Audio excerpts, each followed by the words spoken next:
Ya, selamat pagi. Kali ini kita akan belajar menggunakan use context dan use reducer pada React Native. Ini merupakan bagian dari React Hook, teknologi yang digunakan oleh React.js maupun React Native. Cukup handal, cukup baik, hanya mungkin konsepnya cukup dalam ya. Oke, singkat cerita, apa sih itu use context ya? Ini sebenarnya akan menyediakan jalan untuk kita men-share value di antara komponen tanpa harus repot. Dalam arti apa? Singkat ceritanya, state yang selama ini kita hanya dikenal di kelas itu atau file tersebut, dengan adanya create context dan use context, ya, maka akan dikenal secara global state tersebut. Nah, ini kita perlu banget ya.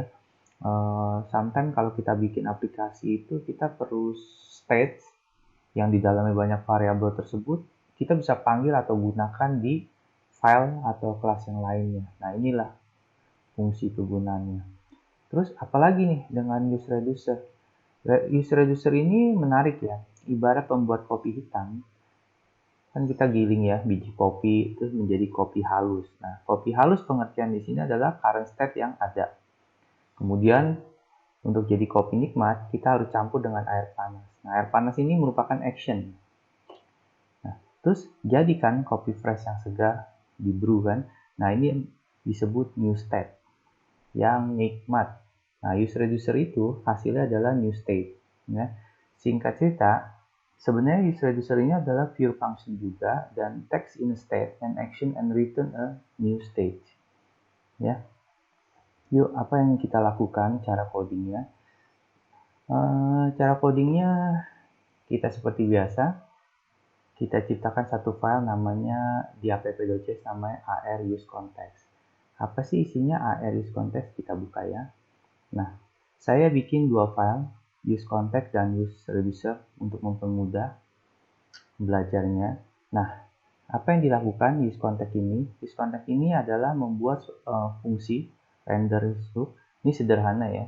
Isinya reducer hook pass. Terus dia manggil apa? Reducer komponen ya, yaitu memanggil reducer komponen ini dengan nama reducer komponen. Terus kalau konteks hook apa? Dia manggil konteks komponen. Oke, singkat cerita, ini adalah jembatan di mana memanggil kedua file ini, ya, reducer dan konteks. Yuk, satu-satu kita akan coba lihat ya. Kita coba klik render reducer hook, ya, kita akan buka reducer komponen, ya. Nah, ini adalah reducer komponennya. Ya. Sebelumnya kalau kalian mau lihat isi dari use konteksnya yang akan digunakan pada use reducer ini, ya, adalah seperti ini guys. Saya cukup membuat deklarasi sederhana block info, ya. Ada dua, React dan Grab. Di mana React punya lagi post. Post isinya adalah run use context. Autornya Verilal. Terus ada lagi GraphicQL. Postnya adalah run graphic motion. Autor adalah Very Ganteng. Terima kasih.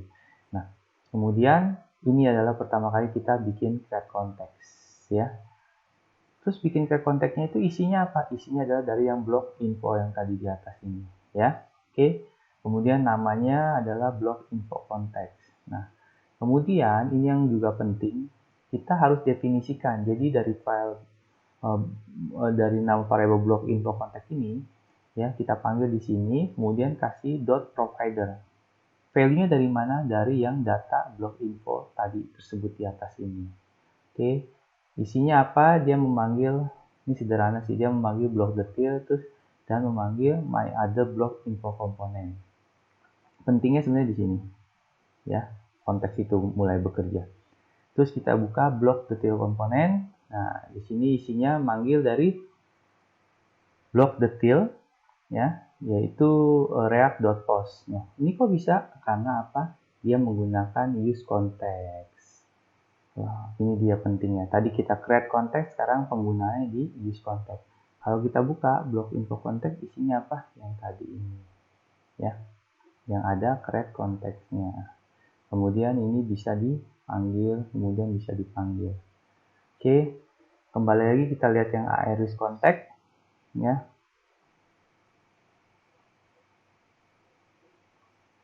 Tadi kita sudah bahas yang konteksnya ya. Sekarang kita lihat lagi yang render reducer-nya. Yuk kita buka. Nah ini dia, ini reducernya guys. Jangan lupa ibarat pembuat kopi ya. Jadi kita mau initial state-nya ada React false, graphics API false, Angular false, fruit false. Oke, kemudian ini ada konstansa push reducer ya. Ada parameter state dan action. Dimana kalau dia tipenya adalah React, dia React-nya itu dikasih true. GraphQL, Graph-nya dikasih true. Angular kasih true. Fruitnya kasih true. Lain dari itu kita kasih error. Nah, berarti error ya maksudnya. Terus ada juga function close. Nah, ini dia nih. Nah, ini penggunaan use reducer-nya ya. Apa yang digunakan yaitu dari close reducer yang tadi di atas ini ya. Kemudian initial state-nya dari mana? Kalau kita klik, nah, dari yang tadi kita definisikan juga. Kemudian semuanya ada pada state dan dispatch. Oke, singkat cerita, misalkan saya menekan tombol React, ya, saya tekan, nah dia akan lari ke handle React press function, di mana kemudian akan diarahkan dispatch ke React. Oke, kita lihat akan diarahkan ke React dispatch. Jika bicara dispatch ini, dia akan mengarah ke push reducer. Nah, tadi apabila kita pilihnya React dalam arti kata, berarti lari ke sini. Terus React-nya bernilai true. Oke. Kita lihat kalau dia React-nya bernilai true, ya, ini apabila true, maka tampilkan learning-nya itu diisi dengan React. Oke, balik lagi yang grafik GraphQL. Ketika tombol ditekan, dia akan mengarah ke function handle GraphQL press. Kemudian dia akan dispatch atau diarahkan ke tipe GraphQL. Kita ke tipe GraphQL yang ada di close reducer.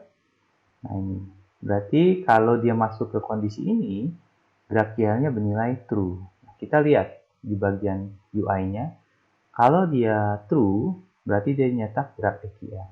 Sama halnya dengan Angular juga sama kondisinya.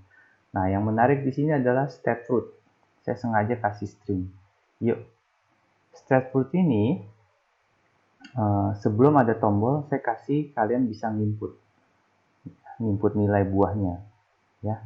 Oke, sebelum bisa nginput buah, kita akan lihat dulu defaultnya ya. Ketika tombol ini ditekan, fruitnya, dia akan arahkan itu ke bagian fruit.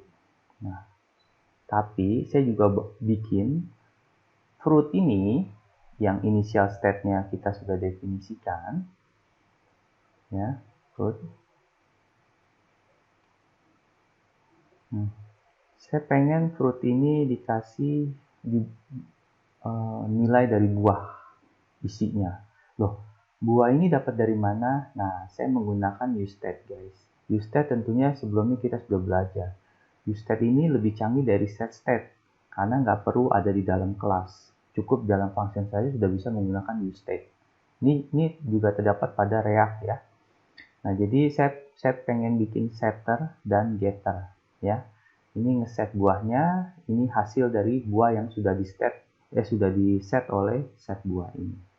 Oke, balik lagi saya bawa ini ya, fruit titik 2 buah. Oke, sekarang kalau saya dispatch fruit ini, kemudian saya arahkan, oke, berarti ketika saya pada kondisi fruitnya itu bernilai true. Oke, nah sekarang kalau dia bernilai true, ya, kalau dia bernilai true berarti masuk ke sini, ya, berarti kondisinya adalah saya mau isi atau ganti nilainya dengan buah. Seperti itu. Kemudian maka apapun yang terjadi guys, ketika saya ganti inputan ini dengan awalnya misalkan buah apel, saya ganti dengan nanas, ya, maka saya pencet tombol button, maka otomatis akan berubah learningnya ini, ya, untuk yang fruit ini menjadi nanas. Oke, demikian semoga membantu penjelasan mengenai use reducer dan use context. Terima kasih guys, see you next time. Ya, ini cara mudah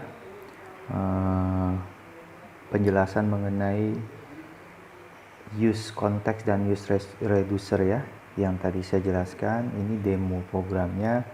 Misalkan kita menekan React, akan ada learningnya React, grafik SQL, EQL akan keluar learning EQL, Angular akan keluar learning Angular. Bagaimana kalau kita kasih string ya, misalkan buah, saya mau ganti jadi nanas, to say fruit, nah langsung jadi nanas. Saya ganti lagi, bahkan dia otomatis ya, di atasnya learning saya ganti jadi salak. Nah seperti itu guys. Oke, kelihatannya sederhana tapi dalamnya konsepnya cukup mendalam ya, seperti yang tadi saya jelaskan.